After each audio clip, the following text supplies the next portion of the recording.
അനുഗ്രഹിക്കപ്പെട്ട നല്ല സമയത്തിനായി ഞാൻ ദൈവത്തെ സ്തുതിക്കുന്നു, സ്തോത്രം ചെയ്യുന്നു. ദൈവവചനം ശ്രവിച്ചുകൊണ്ടിരിക്കുന്ന എല്ലാ ദൈവമക്കൾക്കും വീണ്ടും വരാമെന്ന് അരുളി ചെയ്തവനായ കർത്താവായ യേശു ക്രിസ്തുവിൻ്റെ തന്നെ നാമത്തിൽ ഞാൻ എൻ്റെ സ്നേഹവന്ദനം അറിയിക്കുന്നു. ഇന്നത്തെ അല്പസമയത്തെ ചിന്തയ്ക്കായി 142 സങ്കീർത്തനം 3 വാക്യം നമുക്ക് വായിക്കാം. എൻ്റെ ആത്മാവ് എൻ്റെ ഉള്ളിൽ വിഷാദിച്ചിരിക്കുമ്പോൾ നീ എൻ്റെ പാതയെ അറിയുന്നു. അനുഗ്രഹിക്കപ്പെട്ട ഒരു വേദവാക്യമാണ് നാം കേട്ടത്. ഈ വാക്യം ന്യൂ സെഞ്ച്വറി വേർഷനിൽ when I am afraid you Lord know the way out എന്നും, ഗോഡ്സ് വേർഡ് ട്രാൻസ്ലേഷൻ ഇംഗ്ലീഷ് ബൈബിളിൽ when I begin to lose hope you know what I am experiencing എന്നുമാണ് രേഖപ്പെടുത്തിയിരിക്കുന്നത്. എൻ്റെ ആത്മാവ് എൻ്റെ ഉള്ളിൽ വിഷാദിച്ചിരിക്കുമ്പോൾ, ഭയപ്പെട്ടിരിക്കുമ്പോൾ, നിരാശയിലിരിക്കുമ്പോൾ, പ്രത്യാശ നഷ്ടപ്പെട്ടിരിക്കുമ്പോൾ അതിൽ നിന്നും ഞാൻ എങ്ങനെ പുറത്ത് കടക്കണം, അഥവാ ഞാൻ അങ്ങനെയുള്ള പ്രതിസന്ധി ഘട്ടത്തിൽ പുറത്ത് കടന്ന് രക്ഷപ്പെട്ട അങ്ങയുടെ സന്നിധിയിൽ മടങ്ങി വരുവാനുള്ള വഴി അങ്ങ് അറിയുന്നു. ഈ യാഥാർത്ഥ്യമാണ് സങ്കീർത്തനക്കാരൻ ഈ വാക്യത്തിൽ കൂടി കർത്താവിനോട് പറയുന്നത്.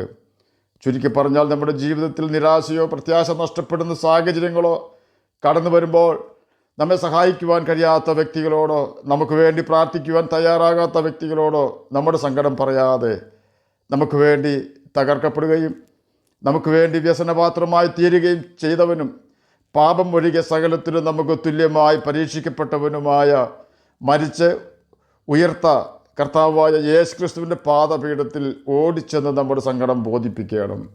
സർവ്വ ആശ്വാസവും നമ്മുടെ ഹൃദയത്തിൽ നിറയ്ക്കുവാനും ഇനി അടുത്ത സ്റ്റെപ്പ് എവിടെ വെക്കണമെന്ന് ബുദ്ധി ഉപദേശിച്ചു തന്ന് സഹായിക്കുവാനും കർത്താവായ യേശു ക്രിസ്തു ശക്തനാണ് എന്ന യാഥാർത്ഥ്യം നാം മറന്നു പോകരുത്. അതെ, അവനാണ് നമ്മുടെ വീണ്ടെടുപ്പുകാരനും നല്ല സ്നേഹിതനും.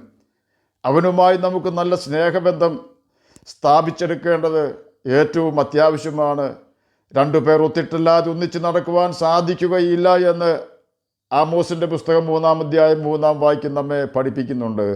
അങ്ങനെയെങ്കിൽ പാപം ചെയ്യാത്തവനും പാപത്തെ വെറുക്കുന്നവനുമായ കർത്താവായ യേശു ക്രിസ്തുവുമായി സ്നേഹബന്ധം സ്ഥാപിക്കുവാൻ നാമും പാപം ചെയ്യാതെ ജീവിക്കേണ്ടതും പാപത്തെ വെറുക്കേണ്ടതും അത്യാവശ്യമാകുന്നു.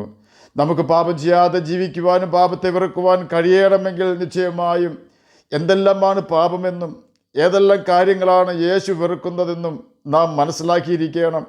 ഈ കാര്യങ്ങൾ നമുക്ക് കൃത്യമായി മനസ്സിലാക്കുവാൻ നിശ്ചയമായും നാം ഒരു പാപിയാണെന്ന് ആദ്യം തന്നെ നമ്മുടെ കർത്താവിനോട് ഏറ്റുപറഞ്ഞ് പാപത്തെ ഉപേക്ഷിക്കണം. നമ്മുടെ പാപ സ്വഭാവം ഉപേക്ഷിക്കുവാൻ തയ്യാറാകേണ്ടതും ആവശ്യമാണ്. നാം അതിന് യേശുവിൻ്റെ ആത്മാവിനെ ആശ്രയിച്ചാൽ പരിശുദ്ധാത്മാവ് നമുക്ക് പാപബോധം തരികയും നാം നടക്കേണ്ടുന്ന ജീവിത രീതികൾ നമ്മെ പഠിപ്പിക്കുകയും ചെയ്യും.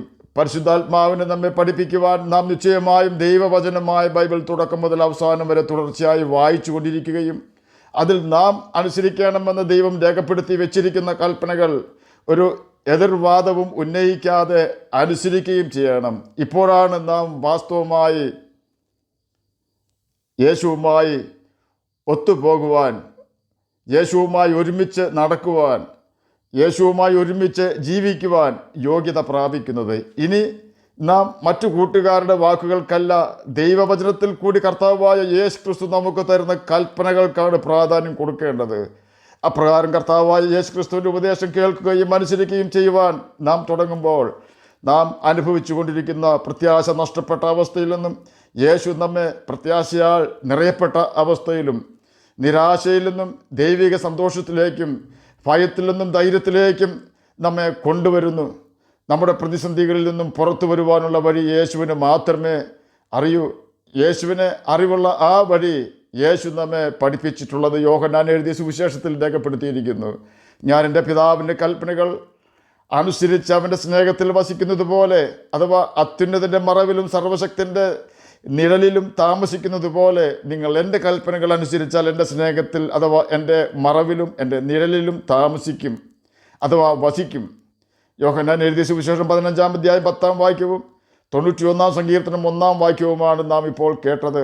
എന്നെ കേൾക്കുന്ന പ്രിയ ദൈവമകനെ, ദൈവമകളെ, നാം നമ്മുടെ വീണ്ടെടുപ്പുകാരനും നല്ല സ്നേഹിതനുമായ കർത്താവായ യേശു ക്രിസ്തുവിൻ്റെ കൽപ്പനകൾ അനുസരിച്ചുകൊണ്ട് അവൻ്റെ സ്നേഹത്തിൽ, അവൻ്റെ ചിറകടിയിൽ, അവൻ്റെ നിഴലിൽ, കർത്താവായ യേശു ക്രിസ്തുവിൽ വസിച്ചാൽ അവിടെ കടന്നു വന്ന് നമ്മെ നിരാശപ്പെടുത്തുവാനും നമ്മുടെ ഹൃദയത്തെ ക്ഷീണിപ്പിക്കുവാനും വ്യസനിപ്പിക്കുവാനും നമ്മുടെ പ്രത്യാശ നഷ്ടപ്പെടുത്തുവാനും സാത്താന്യ ശക്തികൾക്കോ അവൻ്റെ ആത്മാവുള്ളവർക്കോ ഒരിക്കലും സാധിക്കുകയില്ല. ആകയാൽ നമുക്ക് ബൈബിൾ വായിക്കുകയും അതിലെ ദൈവകൽപ്പനകൾ അനുസരിക്കുകയും ചെയ്തുകൊണ്ട് യേശുവിൻ്റെ ആത്മാവിനെ പ്രാപിക്കുകയും നിത്യജീവൻ അവകാശികളായി തീരുകയും ചെയ്യാം. കർത്താവ് അതിന് നമ്മെ സഹായിക്കട്ടെ എന്ന് പ്രാർത്ഥിച്ചുകൊണ്ട് ഞാൻ എൻ്റെ വാക്കുകളിൽ നിന്ന് വിരമിക്കുന്നു. നമുക്ക് പ്രാർത്ഥിക്കാം. ഞങ്ങളെ സ്നേഹിക്കുന്ന സ്വർഗീയ പിതാവേ, നല്ല വചനത്തിനായി എന്നെ സ്തുതിക്കുന്നു, സ്തോത്രം ചെയ്യുന്നു. എന്നെ കേൾക്കുന്ന ഏതെങ്കിലും പ്രിയപ്പെട്ടവർ സ്വസ്ഥത നഷ്ടപ്പെട്ടവരായി ജീവിക്കുന്നെങ്കിൽ അങ്ങ് അവർക്ക് ആശ്വാസം കൊടുത്ത് സഹായിക്കണമേ. അങ്ങയുടെ വചനം വായിക്കുവാനും ഗ്രഹിക്കുവാനും അതിന് പ്രകാരം ജീവിക്കുവാനും അടിയനെ കേൾക്കുന്ന അങ്ങയുടെ കുഞ്ഞുങ്ങളെ സഹായിക്കണമേ. പഠിക്കുന്ന കുഞ്ഞുങ്ങൾക്ക് പഠിക്കുവാനുള്ള ബുദ്ധിയും ജ്ഞാനവും ഓർമ്മശക്തിയും കൊടുക്കണമേ. സ്വന്തമായി വീടില്ലാത്തവർക്ക് വീട് കൊടുക്കണമേ. രോഗത്താൽ ഭാരപ്പെടുന്നവർക്ക് രോഗസൗഖ്യം കൊടുക്കണമേ. പ്രാർത്ഥന കേട്ടതിനായ സ്തോത്രം, യേശുവിൻ്റെ നാമത്തിൽ തന്നെ ആമേൻ. കർത്താവ് എല്ലാവരെയും അനുഗ്രഹിക്കട്ടെ. സ്തോത്രം.